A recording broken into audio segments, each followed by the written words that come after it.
If finding places to stay is one of your major concerns for touring Europe with your motorhome or campervan, this video is for you.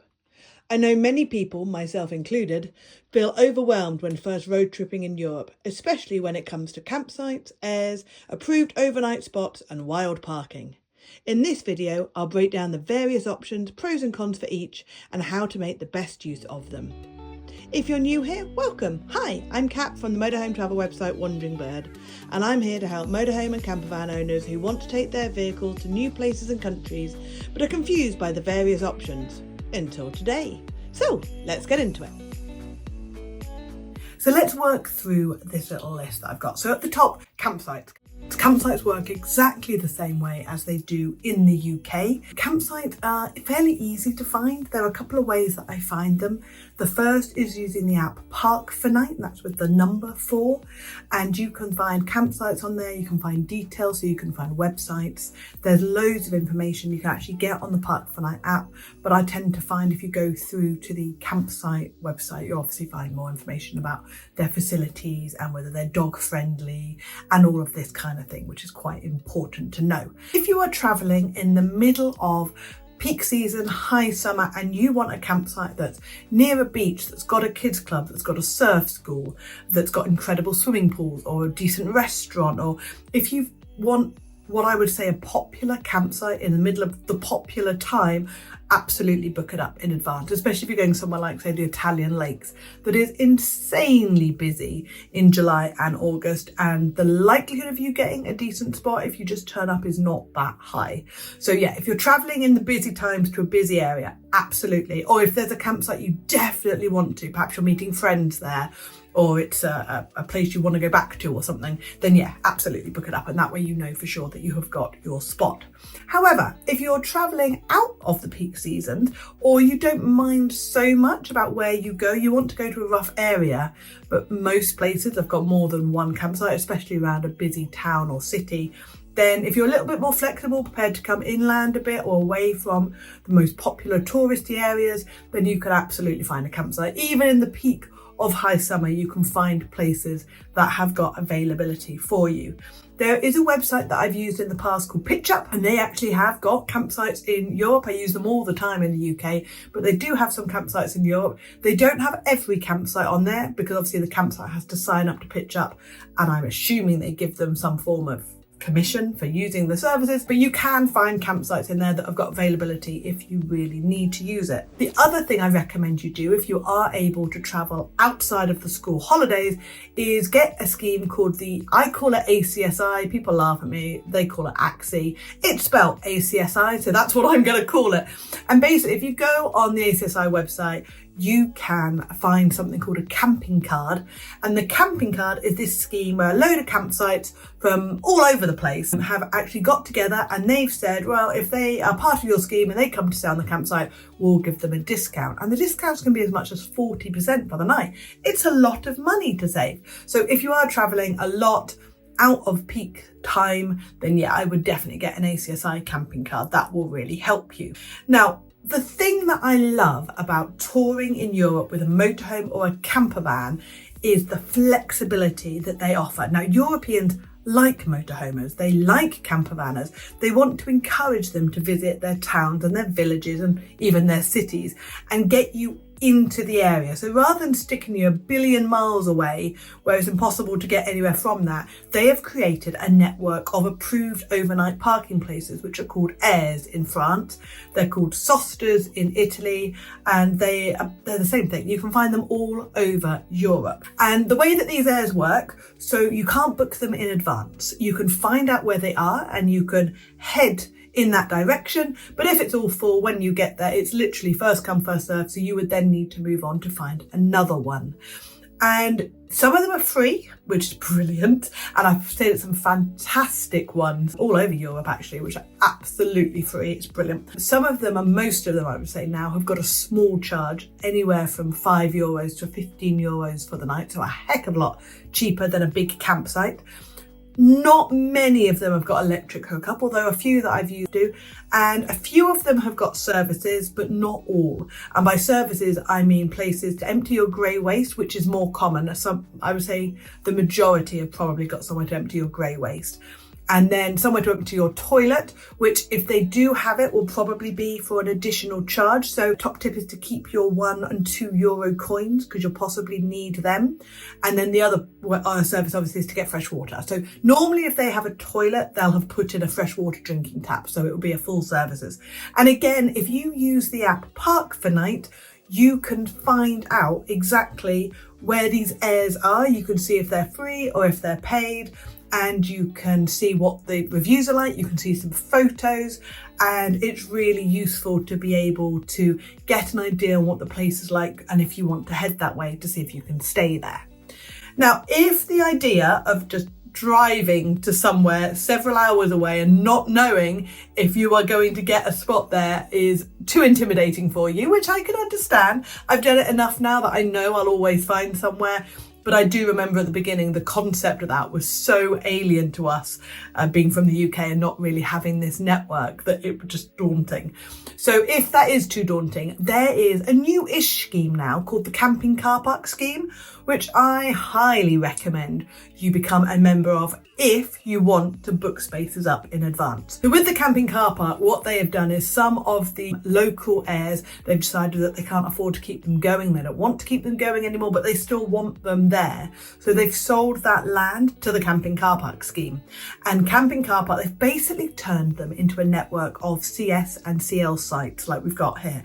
So they're small, there's always a charge on them because obviously you have to pay to book your space, but you can turn up knowing that you've reserved a spot for the night. Now, as far as I know, you can still only stay for 1 to 3 nights maximum. There might be a few dotted around where perhaps they've made it longer, but the idea is still that they are airs that you can keep moving around on, not somewhere that you would stay for a week and have a holiday. It is an overnight parking spot or a short-term spot, not like a week-long resort. But that's the camping car park scheme, and that is really worth knowing about if you want a bit more security. And if you want absolutely no security whatsoever and want the freedom to basically stay pretty much whatever you like, then you will be into wild parking, staying off grid, all of that kind of stuff. And you'll be pleased to know that Europe, because they have got so much more space than the UK, and also because they're a little bit more geared up and welcoming towards motorhoming and campervanners than we are in the UK, wild parking is a lot more tolerated. That does not mean that you can park up wherever the heck you like. There are definitely some restrictions. So obvious one of the places like national parks, so places like the Dolomites in Italy, it's almost impossible to wild park overnight because the rangers come round. There are very few places that don't have no overnight parking signs on there. So all in all, that's one of the hardest places we've ever been that you can't stay off grid. But there are places that you can stay overnight, like there were some pubs or restaurants and places where you could stay in their car park and stuff. So there are other alternatives. And again, we use Park for Night to find those.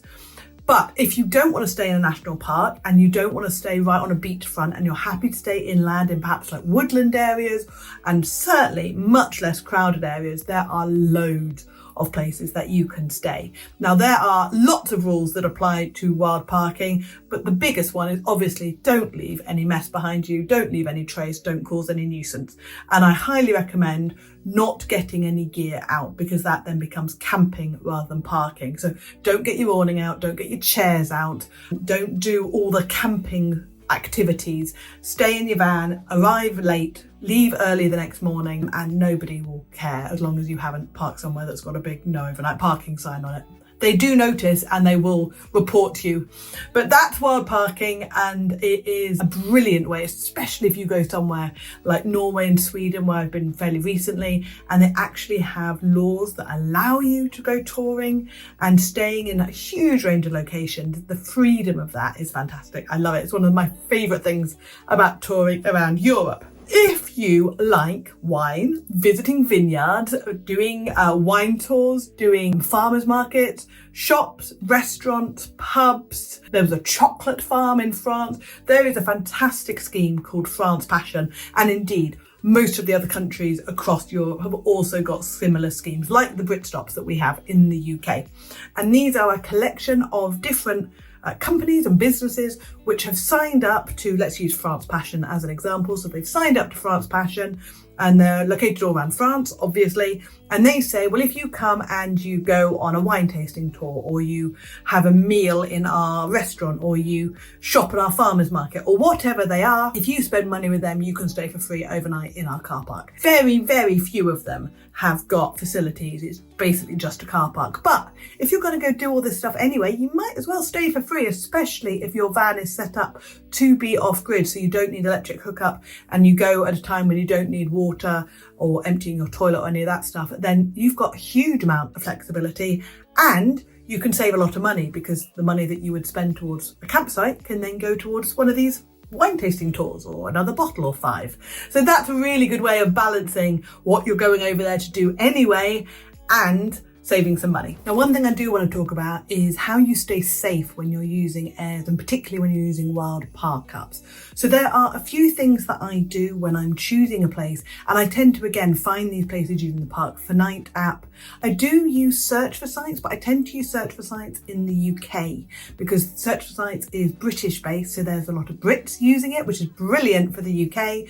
But for sheer volume of numbers, Park for Night, which is European, has many more European people using it, so you get a much bigger range of reviews and spots and everything else. There's also another app that I have used before called Camper Contact, and that's brilliant, particularly if you've got a larger vehicle. So I used to tour with a motorhome that was just under 8 meters long with a 2-meter bike trailer on the back, so it was about 10 meters long.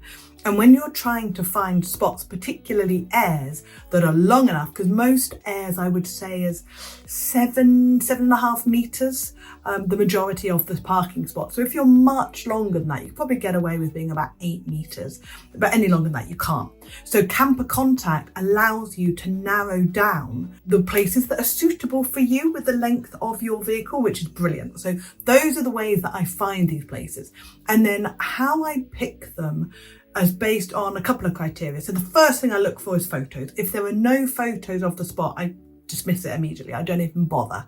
The second thing I then look for is an overall rating. So I look to see how many people have stayed and if it's sort of got a consistent rating or not, because something that happens quite a lot is you get people a really, really good spot that has then got a no overnight parking thing on. So you can look at a place and go, oh, it's got 5 stars, that's brilliant. But actually it has got 20 odd reviews where it was really good, 5 stars. But the last reviews are all 1 star saying you can't stay here anymore. So I have a quick flick through the reviews and just see what they say.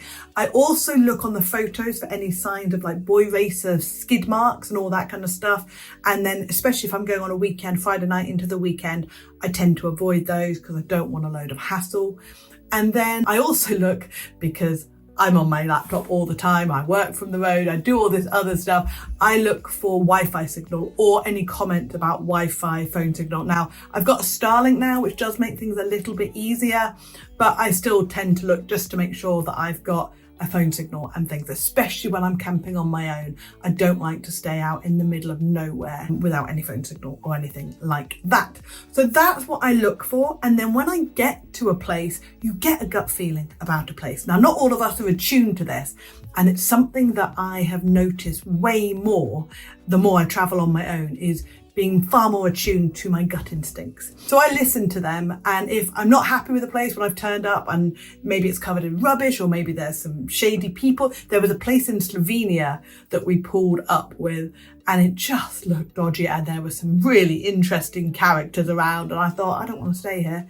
So I didn't. I moved on, find somewhere else. And that's one of the reasons I try not to arrive really, really late in the evening, because that way you have got time to go and find somewhere else.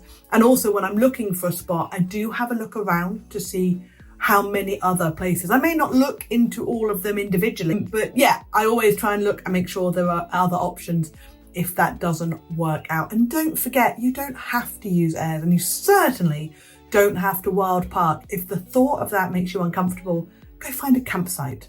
Go and find a restaurant and ask to stay in their car park. There are loads of other options that you can do that don't have to make you anxious and nervous and everything else, and you can slowly build up your confidence.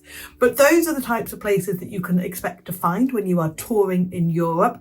What we're going to cover next is the gear that you need, both the legal, boring stuff that you've got to have, but also some of the stuff that will make your life so much easier, and a few things that people think you need to carry and you really, really don't. So I'm going to put that out in the next video. Don't forget that you can download the free checklist of everything you need. And I'm also doing a webinar all about touring in Europe. That's going to be in a couple of weeks' time, unless you're watching this after it's been on gone, in which case you can get access to the replay. But I will put all the details for that in the notes for you, and you can join me on that live if you would like to. Right, that's all for me. I hope you found that useful, and I'll see you on the next video. Take care. Bye.